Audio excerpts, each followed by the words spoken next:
కార్తీక మాసంలో కార్తీక పౌర్ణమికి చాలా విశిష్టత ఉంది. అయితే వ్యక్తిగతంగా అయితే ఏంటి, కుటుంబ పరంగా అయితే ఏంటి, చాలా మంది రకరకాల ఇబ్బందుల పాలవుతూ ఉంటారు. నిజంగా అటువంటి ఇబ్బందుల నుంచి బయటపడాలి అనుకునే వాళ్ళు కార్తీక పౌర్ణమి రోజు ప్రత్యేకించి ఎటువంటి విధి విధానాలు ఆచరిస్తే బాగుంటుందో ఇప్పుడు గురుగారితో మాట్లాడి తెలుసుకుందాం. ప్రస్తుతం మనతో పాటు ఉన్నారు ప్రముఖ జ్యోతిష పండితులు నందిబట్ల శ్రీహరి శర్మ గారు. నమస్కారం గురుగారు. వాగర్థవివ సంపృక్తౌ వాగర్థ ప్రతిపత్తయే జగతః పితరౌ వందే పార్వతీ పరమేశ్వరౌ. సదాశివసమారంభాం శంకరాచార్య మధ్యమాం అస్మదాచార్య పర్యంతం వందే గురు పరంపరాం. ఆదిత్యాయ చ సోమాయ మంగళాయ బుధాయ చ గురు శుక్ర శనిభ్యశ్చ రాహవే కేతవే నమః. శృంగేరి జగద్గురు పీఠాధిపతులకి, కంచి పీఠాధిపతులకి నమస్కారములు తెలియజేసుకుంటూ కార్యక్రమాన్ని ప్రారంభిద్దాం. గురుగారు, చాలా మంది వ్యక్తిగతంగా ఆరోగ్య సమస్యలే అయి ఉండొచ్చు, లేదంటే కుటుంబ పరంగా ఆర్థిక సమస్యలే అయి ఉండొచ్చు, రకరకాల సమస్యలతో ఇబ్బంది పడే వాళ్ళని చూస్తూ ఉంటాము. అయితే అటువంటి వారు ప్రత్యేకించి కార్తీక మాసంలో వచ్చే కార్తీక పౌర్ణమి చాలా పరమ పవిత్రమైన రోజు. ఆ రోజు కనుక ఇటువంటి వారు ఎటువంటి విధి విధానాలు ఆచరిస్తే కనుక దాని నుంచి విముక్తి పొందే అవకాశం ఉంటుందంటారు? వాటి గురించి తెలియజేయండి.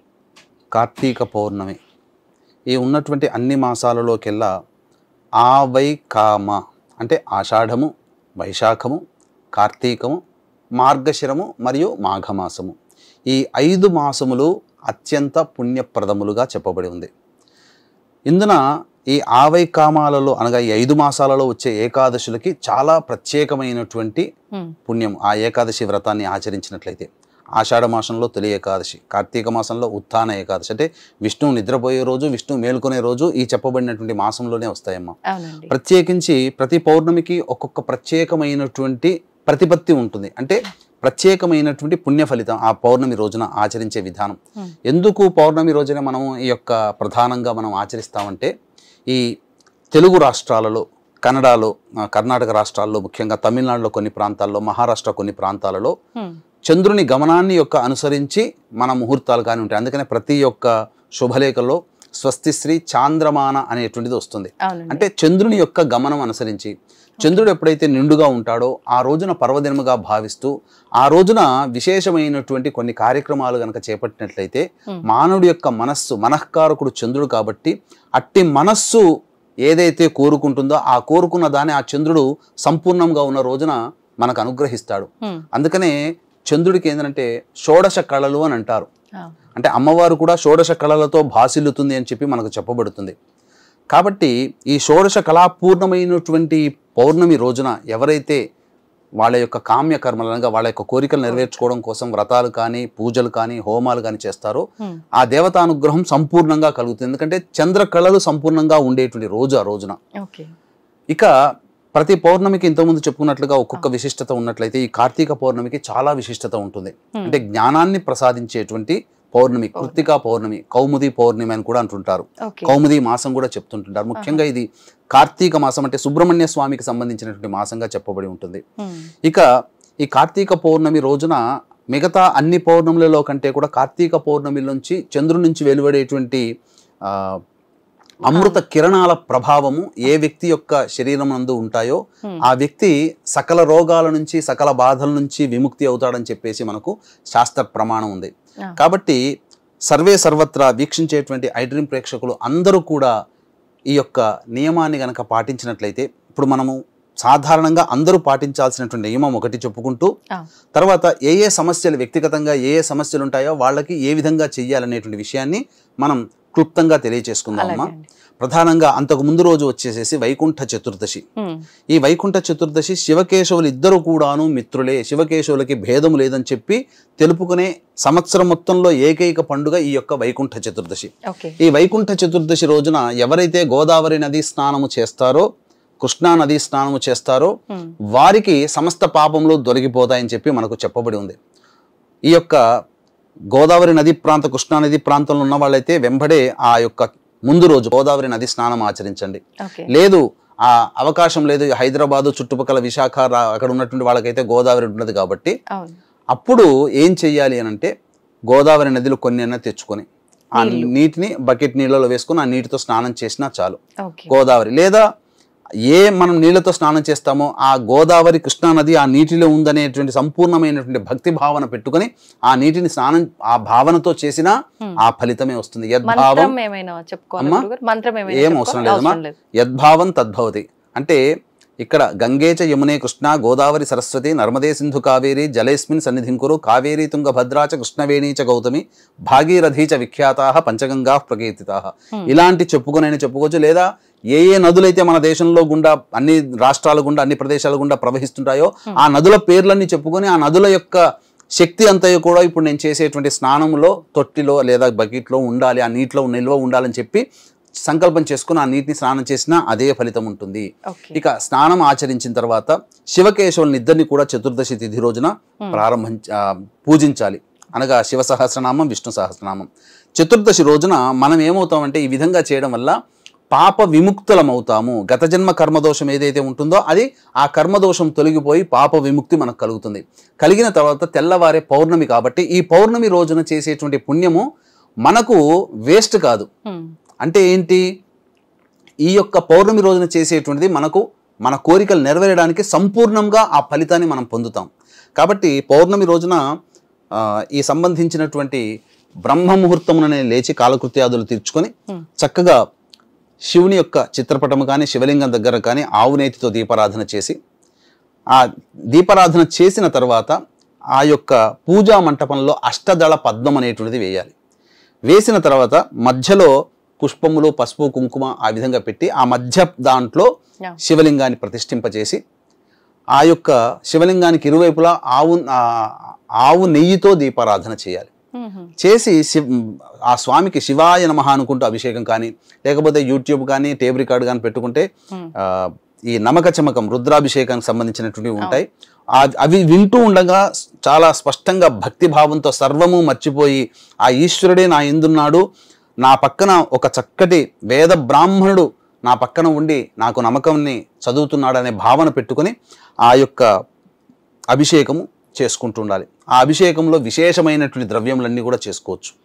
అయితే ఈ అభిషేకం చేసేటప్పుడు ముఖ్యంగా వివాహం కావలసినటువంటి అబ్బాయిలు అమ్మాయిలు ఎవరైతే ఉంటారో వాళ్ళు ఈ కండ చక్కెర అని అంటారు, నవబోధ్ గడ్డ అని అంటారు, లేకపోతే మిశ్రి అని అంటుంటారు, లేదా పటిక బెల్లం అని అంటుంటారు. వాటిని పొడిగా చేసి కొద్ది పొడి ఆ పొడిని ఒక చిన్నటి బిందెలో లేదా ఒక పెద్ద చెంబులోనైనా ఆ నీటిని వేసి ఆ నీటితో కలిపిన తర్వాత అది శర్కర నీరు అయిపోతుంది. అంటే చక్కెర వాడకూడదు. మనకు అవుట్పుట్ మొలాసిస్ తర్వాత వచ్చేటువంటి అవుట్పుట్ ఏదైతే ఉంటుందో అది కెమికల్ కలిపినటువంటి సల్ఫర్ డైఆక్సైడ్ కలుపుతారు.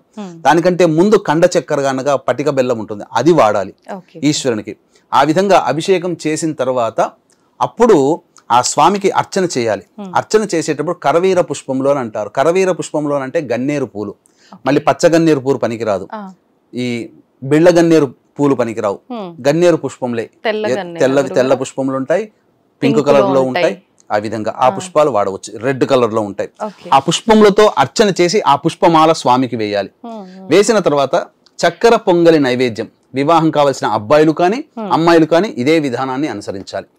ఇక ఉద్యోగంలో ప్రమోషన్లు కావడం కోసం, ఉద్యోగం లభించడం కోసం ఆరాటపడేటువంటి వాళ్ళు ఎవరైతే ఉంటారో నిరుద్యోగులు, ఉద్యోగంలో సమస్యలు ఎదుర్కొనే వాళ్ళు ఆ రోజున ఈ సంబంధించినటువంటి ఏది చెరుకు రసము ముందు రోజు పెట్టుకొని ఫ్రిడ్జ్లో పెట్టుకుంటే సరిపోతుంది. ఆ చెరుకు రసంతో ఈశ్వరునికి అభిషేకం చేయాలి. చెరుకు రసం దొరకదండి అని అంటుంటారు.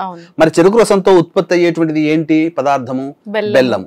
కాబట్టి ఆ బెల్లం చక్కెర కాదు, బెల్లం. ఆ బెల్లాన్ని చితక్కొట్టి దాన్ని నీటిలో వేసి ఆ నీటిని కరిగింపచేస్తే ఆ నీటితో ఈశ్వరునికి అభిషేకం చేయాలి. చేసిన తర్వాత ఆ స్వామికి బీజాఫలములు నైవేద్యంగా పెట్టాలి. ఇక సంతానం కాక ఇబ్బంది పడుతున్నటువంటి దంపతులు ఉంటారు కదా, అటువంటి వాళ్ళు గరికను నీటిలో వేసి ఆ నీటితో ఈశ్వరునికి అభిషేకం చేసి అష్టవిధములైనటువంటి పుష్పములతో అర్చన చేయాలి. 8 రకాల పుష్పాలతో అర్చన చేయాలి, బిల్వదళంతో అర్చన చేయాలి. ఇక అనారోగ్య సమస్యలు అనేటువంటి వాళ్ళు ఉంటుంటారు. ఈ అనారోగ్య సమస్యలతో బాధపడేటువంటి వాళ్ళు పంచామృతములతో అభిషేకము జరిపించి తర్వాత గుమ్మడికాయని బలిగా ఇవ్వాలి ఆ స్వామికి. అంటే అక్కడే పూజా మందిరం దగ్గర కొట్టాలా? చేయొచ్చు. అక్కడే పూజా మందిరం దగ్గరనే అభిషేకం చేసి గుమ్మడికాయ బలి నైవేద్యంగా చేయాలి. ఇలా రకరకాల విద్య కోసమై సంబంధించినటువంటిది. ఆ విద్య బ్రాహ్మీ రసాయనం అని దొరుకుతుంది, లేదా బ్రాహ్మీ ఆకులు దొరుకుతాయి. ఆ ఆకులని ఆ నీటిలో వేసి ఆ నీటితో ఈశ్వరునికి అభిషేకం చేయొచ్చు. విద్య, ఉద్యోగం, వివాహం, దాంపత్యం, సంతానం గురించి చెప్పుకున్నాం. ఇలా అనారోగ్య సమస్యల గురించి చెప్పుకున్నాం. ఇలా ఆర్థిక ఇబ్బందులు ఉన్న వాళ్ళు ఏం చేయొచ్చు? ఆర్థిక ఇబ్బందులు ఉన్న వాళ్ళు ప్రధానంగా ఆ ఆర్థిక సమస్యలు తొలగిపోవడం కోసం విభూతి దొరుకుతుంది కదమ్మా. అవునండి. ఆ విభూతిని నీటిలో వేసే ఆ యొక్క నీరు విభూతి నీరుగా మారుతుంది. ఆ విభూతి నీటితో ఈశ్వరునికి అభిషేకం చేయండి. తర్వాత మారేడు దళములతో అర్చన చేయాలి. తద్వారా చేయడం వల్ల అసలు సంపూర్ణమైనటువంటి పదవి లభిస్తుంది, సామ్రాజ్యం లభిస్తుంది. అనగా సామ్రాజ్యం అంటే మనకు రాజు కాలం కాదు కదా. ప్రతి వ్యక్తికి సామ్రాజ్యం అంటే ఉద్యోగమే సామ్రాజ్యం, అధికారం. కాబట్టి ఉద్యోగం తప్పక లభించి తీరుతుంది. ఈ విధంగా ఆ సూర్యోదయం వరకు కూడా ఈ విధంగా చేసిన తర్వాత ఆ ఉద్యోగం కోసం అయితే ఖచ్చితంగా చేయాలి. అలాగే ఈ ధనం కోసం మారేడు దళాలతో అర్చన చేయాలి. చేసిన తర్వాత సూర్యోదయానికి సంబంధించి ఆ విధంగా సూర్యాష్టకం 6 సార్లు ఆ రోజు ఆ విధంగా చదవాలి. సూర్యోదయం అవుతున్నప్పుడు ఉపవాసం ఉంటే ఉపవాసం ఉండండి, లేదా ఉపవాసం ఉండే శక్తి లేదు అన్నప్పుడు భోజనం చేయవచ్చు, తప్పు లేదు. మళ్ళీ సాయంకాలం కల్లా మళ్ళీ స్నానం ఆచరించండి. స్నానం ఆచరించడానికి భోజనానికి మధ్య 3 గంటల సమయం ఉండేటట్టు చూసుకోవాలి. సంధ్యా సమయంలో అనగా 5 గంటల కల్లా కాలకృత్యాదులు తీర్చుకొని సంధ్యా సమయం కల్లా దేవాలయానికి చేరుకోవాలి. శివాలయానికి చేరుకొని అక్కడ ఈ సూర్యాస్తమయం 6 గంటల 4 నిమిషాలకు అవుతుంది. ఈ 6 గంటల 4 నిమిషాల నుంచి ఈ 2 ముహూర్త కాలములు అన్నప్పుడు 48 నిమిషాలు. ఈ 48 నిమిషాలలో చక్కగా అక్కడ దీపారాధన చేయాలి. అక్కడ 720 ఒత్తులతో దీపారాధన చేయాలి. చేసిన తర్వాత ఆ 7 గంటల కల్లా ఆ ముహూర్త కాలం దాటిన తర్వాత జ్వాలాతోరణం ఉంటుంది. కుటుంబ సమేతంగా ముమ్మార్లు ఆ జ్వాలాతోరణం గుండా బయటికి రావాలి. వెళ్ళి మళ్ళీ రావాలి. ఈ విధంగా చేయాలి. అవకాశం ఉంటే ఆకాశ దీపాన్ని ఏర్పాటు చేయాలి. లేదా దీపారాధనకి సంబంధించి ఎవరికైనా కానీ అక్కడ దీపారాధన చేసుకునే వాళ్ళకి దీప ప్రమిదలు కానీ నువ్వుల నూనె కానీ దానము చేయాలి. ఈ ఏటి సూతకంలో ఉన్న వాళ్ళు నిత్య దీపారాధన చేయొచ్చు అంటారు కదా. మరి ఇప్పుడు ఈ కార్తీక మాసంలో దీపారాధన ప్లస్ ముఖ్యంగా ఈ కార్తీక పౌర్ణమి రోజు ఈ ఒత్తులు వెలిగించడము, ఇప్పుడు మీరు చెప్పినట్టుగా ఈ అభిషేకాలు చేయడం లాంటివి చేయొచ్చు అంటారా? ఇక్కడ మనకు ఏటి సూతకంలో చాలా మటుకు సందర్భం వచ్చింది కాబట్టి చెప్పాల్సి వస్తుందమ్మా. చాలా మంది ఏమి అపప్రథ చేశారనంటే ఏటి సూతకంలో ఉన్న తర్వాత పూజలు చేయకూడదు, దీపారాధన చేయకూడదు అని చెప్తున్నారు. ఏ ఇంటిలోనైతే దీపారాధన చెయ్యలేరో ఆ ఇల్లు శ్మశానంతో సమానం. శ్మశానంలో ఎవరైనా దీపారాధన చేస్తారా? వెళ్ళి లేదండి. ఇంట్లో చేసుకుంటారు, గుళ్ళో చేసుకుంటారు. శ్మశానంలోకి వెళ్ళి కూడా పండుగ రోజున అని చెప్పి దీపారాధన చేయరు కదా. మరి అది మన గృహం శ్మశానంతో సమానం. ఏటి సూతకంలో ఉన్నప్పుడు ఎటువంటి నియమాలు పాటించాలంటే సంవత్సరం వరకు అనగా పితృలోకంలో 6 నెలలు మనకి ఈజీక్వల్ వాళ్ళకు ఒక పగలు, 6 నెలలు మనకి ఈజీక్వల్ వాళ్ళకు ఒక రాత్రి. కాబట్టి సంవత్సరం మొత్తం కూడా వాళ్ళు ప్రయాణం చేస్తారు. మనకు సంవత్సరం అవుతుంది కానీ వాళ్ళకు ఒక రోజే. అనగా స్వర్గ నరకాల్లోకి వెళ్ళడానికి ఒక రోజు పడుతుంది. ఈ సంబంధించినటువంటి రోజుల్లో వాళ్ళకి దప్పిక ఆకలి కొన్నప్పుడు వాళ్ళకి తీర్చడం కోసం మనం ఈ సంవత్సరం పొడుగుతా వాళ్ళకు ఒక యాతన శరీరం రావడం కోసం ప్రతి నెల మాసికాలు అనేటువంటి పెట్టడం జరుగుతుంది. కాబట్టి ఇక్కడ వాళ్ళకు ఒక రోజు కాబట్టి మనకు సంవత్సరం కాబట్టి వాళ్ళని గుర్తించుకుంటూ కుటుంబంలో మామిడి తోరణం కట్టగలిగినటువంటి పండుగలు ఏవి చెయ్యరు. మామిడి తోరణం అంటే నోములు, వ్రతాలు ఇంట్లో చేసుకోకూడదు, పెళ్లిళ్ళు చేసుకోకూడదు, అలాగే శంకుస్థాపనలు చేసుకోకూడదు. అలాగే పండుగల్లో మామిడి దీపావళి అంటే మనం కట్టుకుంటాం, విజయదశమి, ఇట్లాంటి పండుగలు అనేటువంటివి కోలాహలంగా చేసుకోకూడదు. కాకపోతే పితృపక్షాలు అయిన తర్వాత ఈ యొక్క సంబంధించినటువంటి పితృదేవతల కోసం దీపారాధన చేయవచ్చు. దీపారాధన చేయడం వల్ల పితృదేవతలకి మార్గము సుగమం అవుతుంది. కాబట్టి ఈ ఏటి సూతకంలో ఉన్న వాళ్ళు కార్తీక పౌర్ణమి అనేటువంటి పండుగ సందర్భంగా చేసుకోకుండా పితృదేవతల కోసం నేను ఈ యొక్క దీపము దానం చేస్తున్నానో దీపారాధన చేస్తున్నానో భావన చేసుకుంటూ చేయాలి తప్ప పండుగగా చేసుకోకూడదు. లేకపోతే ఆ విధంగా లేకపోతే కనీసం ఎవరైనా కానీ ఈ యొక్క దీపారాధన చేసేటువంటి వాళ్ళకి మీ వంతు సహాయ సహకారాలు అందించాలమ్మా. ఇది ఈ విధంగా అభిషేకాలు ఇవన్నీ చేయకూడదు. వీక్షించేటువంటి ప్రేక్షకులకి ఈ యొక్క సంబంధించినటువంటి కార్తీక పౌర్ణమి సందర్భంగా పరమేశ్వరుడు త్రిపురాసులను సంహరించినటువంటి క్షేత్రము త్రిపురాంతకం. ఆ త్రిపురాంతకంలో జాతకరీత్యా కలుగు విద్య, వివాహ, ఉద్యోగ, దాంపత్య, సంతాన, అనారోగ్య సమస్యల నివారణకి ఈ సంబంధించినటువంటి సర్వదోష నివారణ పూజలు అనేటువంటి పర్ హెడ్ 1500 రూపాయలకి చేయించడం జరుగుతుంది. అవకాశం ఉన్న వాళ్ళు కార్యక్రమ తదనంతరం కాంటాక్ట్ చేసి పూర్తి వివరాలు తెలుసుకోవచ్చు. గురుగారు దీపారాధన గురించి తెలియజేశారు, మరి శివుడికి అభిషేకం గురించి తెలియజేశారు. ముఖ్యంగా ఆ రోజున దీపదానం కూడా చేయాలి అంటారు, లేదంటే దానాలు కూడా చేయాలి అని అంటారు. ఎటువంటివి దానం చేస్తే బాగుంటుందంటారు? ఈ కార్తీక పౌర్ణమి సందర్భంగా చేయబడేటువంటి దానాల మహత్యము చెప్పనలవి కానటువంటిది. ఈ కార్తీక పౌర్ణమి సందర్భంగా ప్రధానంగా సాలగ్రామ దానం చేస్తారు. ఇక రెండవది ఈ మార్కండేయ పురాణము గనక ఈ యొక్క కార్తీక పౌర్ణమి నాడు దానం చేస్తే మనకు వాజపేయ యాగం అని చెప్పి ఒకటి ఉంటుందమ్మా. అది ఉత్తమమైన వేద పండితులు మాత్రమే చేస్తారు. అంటే 3 యాగాలు గొప్పవి: సోమయాగము, వాజపేయ యాగము, పౌండరీక యాగము. ఈ 3 యాగములు చేసినటువంటి వ్యక్తికి రాష్ట్రపతి కంటే కూడా సమానమైనటువంటి పదవి, మరియు రాష్ట్రపతికి ఏ విధంగానైతే వచ్చినప్పుడు ఏ ప్రోటోకాల్ ఉంటుందో అటువంటి యాగములు 3 యాగములు చేసిన వ్యక్తి ఎక్కడికి వెళ్ళినా ఆ విధమైనటువంటి ప్రోటోకాల్ అనేటువంటిది ఇప్పటికీ సాంప్రదాయంగా ఆచారంలో వస్తుంది. నేను చూశాను. పౌండరీక యాగము, వాజపేయ యాగం చేస్తున్నటువంటి వ్యక్తికి దగ్గరుండి చూశాను.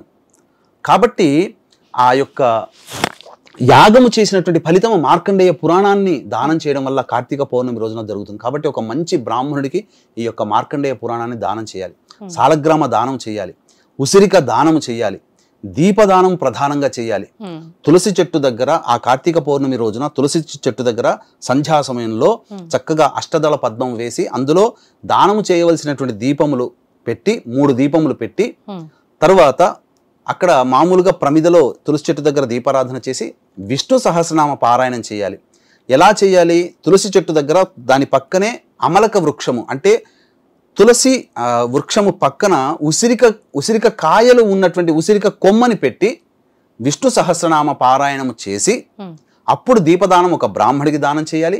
ఒకటి విష్ణు దేవాలయంలో, ఒకటి శివాలయంలో దీపములు దానం చేసినట్లయితే అనంతమైనటువంటి పుణ్యం లభిస్తుంది. ఎందుకు చెప్తున్నా అంటే దీనికి ముందు రోజు స్నానం ఆచరించినటువంటి విధానం వల్ల పవిత్రులవుతారు. పవిత్రులై ఈ విధంగా చేస్తారు. ఈ విధంగా కార్తీక పౌర్ణమి రోజు చేయడం వల్ల సమస్త పాపక్షేములు తొలగిపోయిన తర్వాత శరీరము పవిత్రమైనటువంటి సందర్భంగా, మనస్సు పవిత్రమైనటువంటి సందర్భంగా చేసే ఏ పుణ్యకారమైనా 10 రెట్లిస్తుంది మామూలు సమయంలో చేసేటువంటి దానం కంటే. ఇక ప్రతి మనిషి 365 ఒత్తులు కాదండి దానం చేయాల్సింది, 720 ఒత్తులు. మనకు ఉన్నవి 30 రోజులు. ఇంగ్లీష్ ప్రకారం 365, కానీ మనకు నెలకి 30 రోజులు, 12 నెలలు ఇంటూ 30 360. కాబట్టి ప్రతిరోజు 1 ఒత్తి 360 ఒత్తులు చేస్తే 1 ఒత్తితో దీపారాధన చేసిన ఫలితం.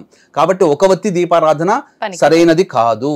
360 ప్లస్ 360 2 ఒత్తులు దీపారాధన పెట్టినారు. కాబట్టి 720 ఒత్తులని ప్రతి వ్యక్తి చేయాలి. కుటుంబంలో ఒక్కరు చేస్తే, తల్లి చేస్తే అందరికి వస్తుందంటే ప్రతి వ్యక్తి పేరు మీద కుటుంబ సభ్యులు ఎంతమంది ఉంటే తల్లి కానీ భర్త కానీ ప్రతి వ్యక్తి పేరు మీద 720 ఒత్తుల్ని కనుక దీపారాధన చేస్తే ఆ కుటుంబ సభ్యులందరూ చేసినటువంటి దీపారాధన చేసినటువంటి పుణ్య ఫలితం దక్కుతుంది అని చెప్పడంలో ఏమాత్రం సందేహం లేదు.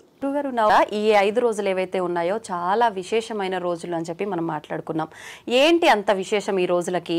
ఏం చేస్తే ఇంత పవిత్రమైన, ఇంత మంచి ఈ 5 రోజుల్లో ఏ ముఖ్యమైన పనులు చేస్తే, ఎటువంటి విశేషమైన పనులు చేస్తే, అంటే చాలా మంది గత జన్మలో చేసిన తప్పు ఒప్పులను బట్టి ఈ జన్మలో మనం కర్మ అనుభవిస్తుంటాం అంటుంటారు కదా. అప్పుడు చేసిన పాపపు కర్మల ఫలితం ఇప్పుడు అనుభవిస్తున్న వాళ్ళు ఎవరైతే ఉన్నారో వాళ్లకు విముక్తి పొందాలి అని అంటే ఈ 5 రోజుల్లో మనం ఎటువంటి కార్యక్రమాలు చేస్తే బాగుంటుందంటారు? కార్తీక మాసం ఇంతకుముందు అనేక వీడియోలో మనం తెలియజేసుకున్నాం గత సిరీస్గా. ఈ యొక్క కార్తీక మాసం కేవలము పుణ్యము సంపాదించుకోవడానికి అని చెప్పబడి ఉంది. కానీ పాపాన్ని పోగొట్టుకోవడానికి కూడా కొన్ని రోజులు ఉన్నాయి. ఓకే. ఎందుకు మనము మన వీక్షించేటువంటి ఐ డ్రీమ్ ప్రేక్షకుల్ని ఒక పద్ధతి ప్రకారం మనము ఒక ఆచరణ వాళ్ళకి అలవాటు చేస్తున్నాం. అవునండి. ముందు పుణ్యం సంపాదించుకోవడం ఎలా? ఎందుకంటే ఈ మాసం తప్పిందనంటే వేరే మాసంలో ఉన్నాయి ఫలితం, కానీ ఈ కార్తీక మాసంలోనే అత్యంత పుణ్య ఫలితం. కాబట్టి మనం వచ్చే జన్మకి చేసుకునే పుణ్యము ఈ జన్మల్లో మనం ఏం చేసుకుంటాం అనేటువంటిది మనం చెప్పుకుంటూ వచ్చాం. కానీ ఈ జన్మలో పుణ్యం చేసుకుంటామండి, మరి భవిష్యత్తులో ఎలాంటి జన్మ వస్తుందో దేవుడు తెలియదు. మరి గత జన్మల్లో చేసినందువల్లనే ఈ కాలంలో పాపాలు అనుభవిస్తున్నాం కదా. మరి కాబట్టి ఈ గత జన్మ పాపాలు తొలగిపోవాలంటే ఏం చేయాలని అన్నప్పుడు సమయం సందర్భం వచ్చినప్పుడు తప్పకుండా తెలియజేస్తానమ్మా అని చెప్పాను. అవునండి. ఆ సమయం ఇప్పుడు ఆసన్నమైంది. మనకు ఎప్పుడూ లేనిది సంవత్సరంలో, అందున ఈ సంవత్సరం కార్తీక మాసంలో వరుసపెట్టి అద్భుతమైనటువంటి రోజులు పంచ దివసములు అని అంటారు. ఇది కలిసి వచ్చింది ఈసారి. మళ్ళీ వచ్చే సంవత్సరం ఇట్లా వస్తుందా అనంటే తెలియదు. ఎందుకనంటే మనకు కార్తీక సోమవారం, అవునండి, దశమి తిథి, రెండవ కార్తీక సోమవారం, ఏకాదశి, ద్వాదశి, వైకుంఠ చతుర్దశి. ఇది చాలా మందికి తెలియదు. అవును, అవునండి. మనకు ఈ సంబంధించినటువంటివి గోవత్స ద్వాదశి ఇట్లాంటివన్నీ తెలుసు, కానీ వైకుంఠ చతుర్దశి అని కూడా ఉంది. దాని తర్వాత వచ్చేది ఏంది అందరికీ తెలిసిందే కార్తీక పౌర్ణమి. ఈ 5 రోజులు వరుసపెట్టి రావడం అనేటువంటిది చాలా పుణ్యము. అందున కార్తీక సోమవారం ఈ 5 రోజుల్లో ప్రారంభం అవ్వడం అనేటువంటిది. అందుకని వీక్షించేటువంటి ఐ డ్రీమ్ ప్రేక్షకులు చాలా జాగ్రత్తగా ఈ కార్యక్రమం ఆశాంతం వినండి. ఎందుకనంటే కొద్దిగా సమయం తీసుకుంటుండవచ్చు, కానీ అమూల్యమైనటువంటి విషయాన్ని మిస్ అవుతాం. కాబట్టి ఈ 5 రోజుల్లో భాగంగా సోమవారం రోజమ్మ, ఆ రోజున దశమి అనంటే విజయానికి సంకేతం. అవును. కాబట్టి ఎవరైతే తాము చేస్తున్నటువంటి ప్రతి ప్రయత్నంలో ఆటంకాలు, ఇబ్బందులు, సమస్యలు ఎదుర్కొంటున్నారో ఇవన్నీ కూడా గత జన్మ కర్మదోషం వల్ల. ఒక పని అనుకున్నప్పుడు ఒక షూట్ ఎట్ సైట్గా టక్కున అయిపోవాలి, కానీ ప్రతి ప్రయత్నానికి ఎక్కువగా మనం ఆటంకాలు ఎదురవుతున్నాయి అని అంటే గత జన్మ కర్మదోషాలని చెప్పి మనం తెలుసుకోవాలి. కాబట్టి ఈ గత జన్మ కర్మదోషాలు తొలగిపోయి మనం అనుకున్నటువంటి పనులలో విజయం పొందాలంటే శివారాధన చెయ్యాలి. అందున కార్తీక 2వ సోమవారం కూడా కలిసి వచ్చింది. ఈ 2వ సోమవారం నాడు ఉదయాన్నే బ్రహ్మముహూర్తం లేచి కాలకృత్యాదులు తీర్చుకొని శివుని యొక్క లింగము కానీ, శివ చిత్రపటం కానీ, ఏదైనా కానీ అక్కడ ఆవు నేతితో దీపారాధన చేయమన్నారు. లేదా అధమపక్షంలో నువ్వుల నూనెతో దీపారాధన ఇంట్లోనే దీపారాధన చేసి చక్కగా శివలింగానికి అభిషేకములు ఏర్పాటు చేసుకోవాలి. అభిషేక ద్రవ్యముల విషయానికి వచ్చేసేసరికి కొన్ని నియమాలు ఉన్నాయమ్మా. ఎటువంటి నియమాలండి? ముఖ్యంగా ఎందుకు ఈ 2వ సోమవారం విశిష్టత అంటే శతభిష నక్షత్రం ఉన్నది. ఈ శతభిష నక్షత్రము ఏంటంటే రాహువుకి సంబంధించినటువంటి నక్షత్రం. కాబట్టి ఈ రాహువు అనేటువంటిది మాయ. అంటే మాయ అంటే ఏంటి? మనం అనుకున్నది కరెక్ట్ మనకు కనబడేది కరెక్ట్గా అనిపిస్తుంది, కానీ వాస్తవానికి కరెక్ట్ కాదు. అంటే మనం అనుకున్నది ఒకటైతే జరిగేది ఒకటి జరుగుతుంటుంది కదా. అటువంటి వాళ్ళకి ఈ రాహు నక్షత్రం అయినటువంటి శతభిష నక్షత్రంలో కనుక చేసినట్లయితే అభిషేకం కానీ ఏదైనా దేవతారాధన చేసినట్లయితే అద్భుతమైనటువంటి బ్రహ్మముహూర్తంలో అభిషేక ద్రవ్యాలు. ఎందుకంటే ఆ రోజు ఉన్నటువంటి ఇంపార్టెన్స్ చెప్పాలి కాబట్టి చెప్పాను. శతభిష నక్షత్రం చాలా గొప్ప నక్షత్రం. అంటే గుర్రము, మగ గుర్రము సూచిస్తుంది. అంటే ఉత్సాహము. అంటే ఏ గుర్రము ఎంత పని చేసినా కానీ, ఎంత యుద్ధంలో పాల్గొన్నా కానీ ఒక 10 నిమిషాలు విశ్రాంతి తీసుకుంటే మళ్ళీ వెంబడే ప్రయాణం చేయగలదు. అటువంటి టార్గెట్గా ఆ రోజున శివుణ్ణి ఆరాధన చేస్తే ఎలా ఆరాధన చేయాలో చెప్తాను. ఆ టార్గెట్గా మనం అనుకున్న పనులన్నీ కూడా పూర్తి అవుతాయి. అన్ని రకాలైనటువంటి పండ్ల రసాలు తీసుకోవచ్చమ్మా. ఇప్పుడు కాలానికి అనుగుణంగా మార్కెట్లో దొరికేటువంటి అంగూర్ జ్యూస్ కానీ, ఆరెంజ్ జ్యూస్ కానీ, లేక ఇంకా చెప్పాలి అని అంటే ఈ సంబంధించినటువంటి దూర్వ అభిషేకం అంటారు. అంటే గరికలను నీటిలో వేస్తే అది దూర్వాభిషేకం. అలాగే హిరణ్యాభిషేకం అని అంటారు. అంటే ఏంటి హిరణ్యాభిషేకం? అంటే బంగారాన్ని చక్కగా మన చేతి ఉంగరాన్నైనా వాడుకోవచ్చు, కొత్త బంగారం కొనాలని ఏం లేదు. దాన్ని చక్కగా ముందుగా శుద్ధి చేసి తర్వాత ఆవు పాలతో శుద్ధి చేస్తే అది ఆ సమయానికి శుద్ధి అవుతుంది. మంచిగా శుభ్రపరిచి ఆవు పాలతో శుద్ధి చేయాలి. అది పచ్చి ఆవు పాలతో. ఇక తర్వాత ఈ ఉంగరాన్ని కానీ లేకపోతే నగ కానీ ఆ నీటిలో వేసేస్తే ఆ నీరు హిరణ్యోదకం అవుతుంది. ఆ నీటితో అభిషేకం చేసిన తులసి నీటితో అభిషేకం అంటారు. తులసి పుష్పాలు వేస్తే చాలు. గంధముతో అభిషేకం అంటారు. చక్కటి మంచి గంధము, ఈ మార్కెట్లో దొరికే కెమికల్ గంధం కాదమ్మా, చక్కటి గంధం. పన్నీరుతో, గులాబీ రేగులతో చేసినటువంటి ఆ పన్నీరుతో అభిషేకం. అలాగే అష్టగంధములను దొరుకుతాయి. అలాగే సుగంధ ద్రవ్యాలు అంటే ఏంటి? వట్టివేళ్ళు, పచ్చకర్పూరం, జవ్వాది, పునుగు తైలము, అలాగే ఇలాచీ పొడి, లవంగాల పొడి, తర్వాత ఈ సంబంధించినటువంటి జాజికాయ, జాపత్రి, ఇవన్నీ సుగంధ ద్రవ్యాలు అంటారు. ఈ సుగంధ ద్రవ్యాలన్నీ పొడి చేసేనే వేయచ్చు, లేదా నీటిలో అలాగనే వేయచ్చు. ఒక రోజు ఉంటే ఆ మొత్తం అంతా నీరు అయిపోతుంది. అవును అవును. వట్టి వేలు కూడా వేస్తే ఇంకా మంచిది. ఆ వాటితో అభిషేకం చేయండి.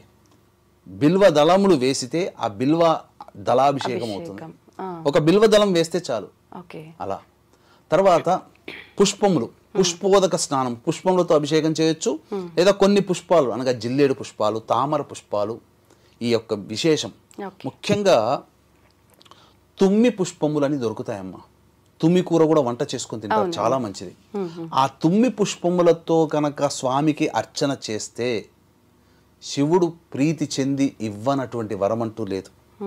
పూర్వకాలంలో తపస్సు చేశాము వరాలు ఇచ్చాడు అని అంటే కేవలం జపం చేస్తేనే కాదమ్మా, ఇట్లాంటి విశేషమైనటువంటి ద్రవ్యాలతో అభిషేకం చేసి ఇలాంటి విశేషమైనటువంటి ద్రవ్యములతో అర్చన చేసినటువంటి వాడికి చాలా గొప్పదైనటువంటి పుణ్యం. కానీ ఇప్పుడు ఈ తుమ్మి పూలు దొరకడం దొరుకుతాయి, ఇప్పుడు దొరుకుతాయి. పెద్దవాళ్ళని అడిగితే చెప్తారు, తుమ్మి షాపులో దొరుకుతాయి. తుమ్మి అంటే ఎటువంటి కూరగాయల షాపులో అమ్మేవాళ్ళు తుమ్మి పూలు కావాలంటే తీసుకొచ్చి ఇస్తారు. చాలా చిన్నగా ఉంటుంది. ఎలా ఉంటుందనంటే మన పాదము చివర్లో ఉంటుంది కదమ్మా, మడిమలాగా ఉంటుంది. అది పైన చిన్న రెక్కలతో తెల్లగా ఉంటుంది, ఇంతే ఉంటుంది పువ్వు. అదొక్కటి పెట్టినా చాలట కోటి పుష్పాలతో అర్చన చేసిన ఫలితం కలుగుతుంది. అది ఆ విధంగా చేసి చక్కగా ఇంట్లో దీపారాధన, సాయంకాలం సంధ్యా సమయంలో శివాలయంలోకి వెళ్ళి అర్చన జరిపించి ఆ సాయంకాలం శివాలయంలో ఆ రోజున దీపారాధన చేయాలి. ఇది మొదటి రోజు అయిపోయింది, ఏకాదశి. కాబట్టి ఆ ఏకాదశి తిథి రోజున కూడా శివాలయంలో మళ్ళీ ఇదే విధంగా వెంకటేశ్వర స్వామి దగ్గర చిత్రపటం కానీ, విష్ణు చిత్రపటం దగ్గర కానీ లేచి మళ్ళీ బ్రహ్మముహూర్తంలో లేచి దీపారాధన, అఖండ దీపారాధన చేసి తరువాత ఈ యొక్క విష్ణు సహస్రనామ పారాయణం ఏకాదశి రోజున చేయాలి. చేసిన తర్వాత ఆ విధంగా విష్ణు సహస్రనామ పారాయణం చేసి ఆ రోజంతా వీలైతే పాలు పండ్లు తీసుకొని, ఉడికించినటువంటి కాకుండా పాలు పండ్లు తిని ఉపవాసం ఉండాలి. ఈ ఉపవాసం ఉండిన తర్వాత సాయంకాలం మళ్ళీ సంధ్యా సమయంలో విష్ణు దేవాలయంలోకి వెళ్ళి దీపారాధన చేయాలి. అర్థమైంది కదా?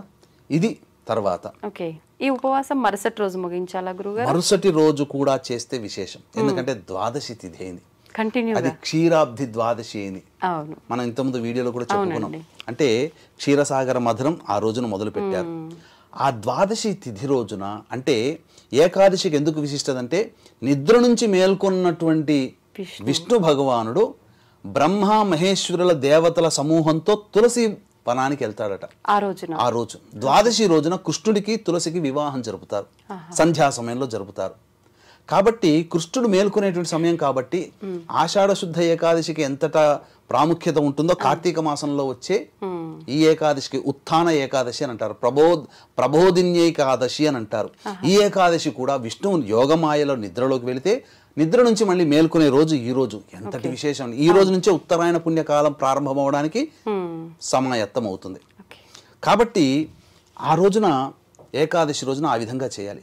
ద్వాదశి రోజున ఉపవాసం ఉండి సాయంకాలం వరకు కూడా మళ్ళీ పాలు పండ్లు ఇతర పదార్థాలు ఉండి సంధ్యా సమయంలో అంటే సూర్యాస్తమయం అయిన తర్వాత 48 నిమిషాల మధ్యకాలం ఈ సంధ్యా సమయంలో ఎవరికైనా కానీ అన్నదానము కానీ లేకపోతే ఏదైనా దానములు చేసి, వస్త్రదానము అభాగ్యులకి బ్రాహ్మడికి పిలిపించుకుంటే భేష్. ఈ రోజున అందరూ కావలసిన అర్హతలు ఉన్న వాళ్ళే కాబట్టి బీద వాళ్ళకి ఎవరికైనా కానీ అన్నదానం చేయండి, వస్త్రదానం చేయండి, ఏదైనా దానం చేయండి, అవసరమైన వాళ్ళకి ఆ వస్తువు దానం చేయండి. తరువాత మళ్ళీ విష్ణు ఆలయంలో శివాలయంలో చేరి దర్శనం చేసుకొని చంద్రుడిని నక్షత్రాల దర్శనం చేసుకొని ఇంటికి వచ్చి భోజనం చేయండి. అది ద్వాదశి తిథి వరకు ఇది అయిపోయింది కదమ్మా. తర్వాత రోజున వైకుంఠ చతుర్దశి, ఇది చాలా ప్రాముఖ్యత, దీనికంటూ కూడా చాలా గొప్పదైనటువంటి విషయం ఇది. ఎందుకనంటే ఇది వినాలి, వీక్షించేటువంటి ప్రేక్షకులు కూడా స్కిప్ చేసుకోకండి, ఇది వినండి. ఎందుకనంటే స్వామివారికి సుదర్శన చక్రం ఇచ్చాడు ఈశ్వరుడు ఈ రోజునే విష్ణు చేతిలో ఉండే సుదర్శన చక్రం కదా, అది ఈ రోజున ఇచ్చారు. దానికి అర్ధ వృత్తాంతం కూడా ఉంది. తర్వాత సమస్త పాపములు తొలగేటువంటిది, ముఖ్యంగా వీక్షించేటువంటి ప్రేక్షకులు ఆంధ్ర తెలంగాణ ప్రాంతంలో ఉన్న వాళ్ళు ఉంటారు. గోదావరి నది స్నాన ఫలితము ఈ రోజున చేయడం వల్ల ఎటువంటి పుణ్య ఫలితం కలుగుతుందనేటువంటి విషయాన్ని మీకు తెలియచేస్తాను. తర్వాత ఈ వైకుంఠ చతుర్దశి చాలా గొప్పదండి. అంటే ఆ రోజు శివకేశవులకి అభేదము లేదని చాలా సార్లు సందర్భంలో చెప్పుకున్నాం కదా. ఈ కార్తీక మాసంలో శివుడికి ప్రీతికరం, విష్ణువుకి ప్రీతికరం. ఈ శివకేశవులు శివాయ విష్ణు రూపాయ శివరూపాయ విష్ణువే శివస్య హృదయం విష్ణోర్విష్ణోశ్చ హృదయం శివ. శివుడి రూపంలో విష్ణువు, విష్ణు రూపంలో శివుడు, శివుడి హృదయంలో విష్ణు, విష్ణు హృదయంలో శివుడు ఉంటాడు ఎల్లవేళలా. ఈ ఒక్క రోజున ఏంటి విశిష్టత, ఇద్దరికి ఉన్నటువంటి ప్రాముఖ్యత అనేటువంటి విషయాలు తెలుసుకుందాం. తర్వాత కార్తీక పౌర్ణమి రోజున తెలుసుకుందాం. వీక్షించేటువంటి ఐ డ్రీమ్ ప్రేక్షకులు గమనించాల్సినటువంటిది, ఈ యొక్క కార్తీక పౌర్ణమి సందర్భంగా సాక్షాత్తు పరమేశ్వరుడు త్రిపురాసురులను సంహరించినటువంటి క్షేత్రము త్రిపురాంతకము. ఆ త్రిపురాంతకంలో కార్తీక పౌర్ణమి సందర్భంగా మీ జాతకరీత్యా కలుగు విద్య, వివాహ, ఉద్యోగ, దాంపత్య, సంతాన, అనారోగ్య సమస్యలు మరియు శని దోషాల పరిహారార్థమై సర్వదోష నివారణ హోమాలు పర్ హెడ్ 1500 రూపాయలకి సశాస్త్రీయంగా నిజాయితీగా చేయించడం జరుగుతుంది. కాబట్టి అవకాశం ఉన్న వాళ్ళు కార్యక్రమ తదనంతరం కాంటాక్ట్ చేసి పూర్తి వివరాలు తెలుసుకోవచ్చు. వైకుంఠ చతుర్దశి అని చెప్పాను కదమ్మా. అసలు ఈ కార్తీక మాసంలో శివకేశవులకి సంబంధించిన రోజు ఇది. ఎలా చేసుకోవాలి? ఎందుకనంటే మనకు దీనికి ఒక కథ కూడా ఉందమ్మా. కథ కూడా కాదు, జరిగినటువంటిది. ఈ యొక్క వైకుంఠ చతుర్దశి రోజునే విష్ణు భగవానుడు కాశీ యొక్క ప్రాముఖ్యత, కాశీ యొక్క పవిత్రత, వైశిష్ట్యాన్ని తెలుసుకుని ఆ రోజున మణికర్ణికా ఘాట్లో ఒక రోజు ఆ రోజున స్నానం ఆచరించి ఈశ్వరుని పూజించడానికి సమాయత్తమయ్యాడు. సహస్ర తామర పూలతో చేయడానికి సహస్రమయ్యాడు. విష్ణువుని పరీక్షింపదలిచి విష్ణు యొక్క భక్తి ఏపాడదని చెప్పి ఆ విశ్వేశ్వరుడు మాయారూపముతో ఉండి ఆ సహస్ర పద్మములలో ఒక పత్రాన్ని మాయం చేశాడు. 1000లో ఒక పత్రం. పూజ అన్ని చేసుకున్న తర్వాత, ఏర్పాటు చేసుకున్న తర్వాత 999 లెక్క వేస్తుంటే 999 వచ్చాయి. ఒకటి తగ్గిపోయింది. అంతటా విష్ణువు అయ్యో ఒకటి తగ్గిపోయింది, ఇప్పుడు ఎట్లా, నేను ఎలా పట్టుకురాగలను చెప్పి సంకోచించి ఇక ఆలస్యం చేయకుండా తన కుడి నేత్రాన్ని ఒక పువ్వుగా వాడి ఈశ్వరుడికి అర్చన చేశాడు. 1000 తామర పువ్వు పుష్పంగా తన కంటినిచ్చాడు. అంతటా ఆ విష్ణువుకు ఉన్నటువంటి అచంచలమైనటువంటి భక్తిని చూసినటువంటి ఆ ఈశ్వరుడు సంతోషించి ఈ యొక్క సమస్త భూమండలమే కాదు సమస్త విశ్వంలో కూడా ఎదురులేనటువంటి సుదర్శన చక్రాన్ని బహుమతిగా ఆ యొక్క విష్ణువుకి ఈశ్వరుడు అందించాడు మణికర్ణికా ఘాట్లో. అందుకే మీకు అనేకమైనటువంటి ఫొటోస్లలో సుదర్శన చక్రము విష్ణువుకే స్వయంగా ఈశ్వరుడు ఇస్తున్నట్టుగా ఉంటుంది. చాలా మంది అది విష్ణువుకి ఏదో వచ్చింది అనుకుంటారు, కానీ ఈశ్వరుడు ఇచ్చాడు. అంతటి గొప్పదైనటువంటి రోజు, ఆ ఇచ్చినటువంటి రోజు వైకుంఠ చతుర్దశి అనగా కార్తీక మాసంలో. కార్తీక మాసంలో విష్ణువే శివుడి ప్రీతి కోసమై కాశీలోని మణికర్ణికా ఘాట్లో ఈశ్వర ఆరాధన చేశాడు. మరి విష్ణువే ఆరాధన చేసినప్పుడు మనలాంటి వాళ్ళం ఎందుకమ్మా? కాబట్టి వైకుంఠ చతుర్దశి అనేటువంటిది ఇక్కడ ఎందుకు భేదం లేదన్నంటే, కాశీలో ఇప్పటికీ కూడా శివకేశవుల్ని ఆ రోజున గొప్ప పండుగగా కాశీలో జరుపుకుంటారు. పూర్వజన్మ పుణ్యవశాత్తు కాశీలో ఒక స్థలం అనేటువంటిది మనకు లభించింది. ఎందుకనంటే అది పూర్వజన్మ పుణ్యవశమేనమ్మా. అది భవిష్యత్తులో ఒక 40 గదులుగా చక్కగా అందరికీ ఉపయోగపడే విధంగా 40 గదులుగా ఒక భవన నిర్మాణం అది క్షేమేశ్వర్ ఘాట్లో ఉందమ్మా. కేదార మందిరానికి చాలా దగ్గరలో ఉంది, మన తెలుగు వాళ్ళకి దగ్గరలో. అది ఈశ్వరాజ్ఞ, ఈశ్వర సంకల్పమే. కాశీ విశ్వేశ్వరుడు స్థానం ఇచ్చాడు నాకు. అక్కడ ఖచ్చితంగా భవిష్యత్తులో 40 గదులు అనేటువంటిది ఏర్పాటు చేస్తాను. అందరికీ కూడా ఉపయోగపడాలి కాశీ విశ్వేశ్వర సన్నిధానంలో. ఎందుకు ఇంత చెప్తున్నంటే, కాశీలో చాలా వైభవోపేతంగా ఈ కార్తీక మాసంలో వైకుంఠ చతుర్దశి జరగబోతుంది. అద్భుతంగా చేస్తారు. మనం కూడా మన ఇంట్లో సామాన్యంగా చేసుకోవచ్చు. ఇప్పుడు ఆయన తామర పూలతో చేశాడు విష్ణుమూర్తి, మనం ఆ రోజు ఏ రకంగా చేయాలి మరి? చక్కగా చెప్తానమ్మా. ఈ యొక్క వైకుంఠ చతుర్దశి రోజున కాశీలో పంచగంగా ఘాట్ అని ఉంటుంది. అక్కడ దీపారాధన చేస్తే సమస్తమైనటువంటి దోషములు తొలగిపోతాయమ్మా. గత జన్మ కర్మ దోషాలు కూడా తొలగిపోతాయి. ఇక మనం ఎలా చేయాలి? ఎందుకనంటే ఆచారము అనేటువంటిది కాకుండా ఇది సాంప్రదాయంగా వస్తున్నటువంటిది, నియమంగా వస్తున్నటువంటిది. శివకేశవుల్ని, ఈశ్వరుని, విష్ణువి పటాలని ఇంట్లో పెట్టుకోవాలి. వైకుంఠ చతుర్దశి రోజున బ్రహ్మముహూర్తంలో లేచి చక్కగా స్నానం ఆచరించి ఆవు నేతితో దీపారాధన చేసి తులసి పుష్పాల మాల విష్ణువుకి, బిల్వపత్రాల మాల ఈశ్వరుడికి ఇవ్వాలి. కానీ ఎలా ఇవ్వాలి? అక్కడ ఏం చేయాలంటే మొట్టమొదలు తులసి పుష్పాల మాలని శివుడి చిత్రపటం ముందు పెట్టాలి. బిల్వపత్రాల మాలని విష్ణు చిత్రపటం ముందర పెట్టాలి. తర్వాత దీపారాధన అవన్నీ చేస్తాం కదా, చేసిన తర్వాత శివ సహస్రనామ పారాయణం, విష్ణు సహస్రనామ పారాయణం చేయాలి. చేసిన తర్వాత అప్పుడు ఏంటనంటే శివకేశవులకి మిత్రుత్వం ఉంది, భేదము లేదు, శత్రుత్వం లేదని తెలపడం కోసం ఇది వైకుంఠ చతుర్దశి రోజున చేస్తారు. అంటే శివాలయంలో ఉన్నటువంటి తులసి పుష్పాల మాలని తీసుకొని వెళ్ళి విష్ణువుకి సమర్పిస్తారు. విష్ణువు ఆలయంలో ఉన్నటువంటి మారేడు పత్రాల మాలని శివుడికి సమర్పిస్తారు. ఆ విధంగా శివుడి దగ్గర ఉన్నటువంటి తులసి పుష్పాల మాలని మీరు ఆ యొక్క వెంకటేశ్వర స్వామి కానీ విష్ణువు కానీ వేయాలి. ఆ విష్ణువు దగ్గర ఉన్నటువంటి బిల్వపత్ర మాలని బేల్పత్రి అంటారు, ఈశ్వరునికి సమర్పించాలి. ఇది వైకుంఠ చతుర్దశి రోజున చేసేటువంటి పని. ఆ రోజున ఇది చెయ్యాలి. తర్వాత వైకుంఠ చతుర్దశి రోజున ఒక సమయం ఉంటుంది, చతుర్దశి తిథి నిషీధి సమయం అని ఉంటుంది. ఆ నిషీధి సమయంలో మళ్ళీ శివ సహస్రనామం, విష్ణు సహస్రనామ పారాయణం చేయాలి. నిషీధి సమయం అంటే మధ్యరాత్రి. కాబట్టి వీక్షించేటువంటి ఐడ్రీమ్ ప్రేక్షకులు కూడా ఆ సమయం రాత్రి 11:42 నుంచి 12:30 వరకు మధ్యకాలం.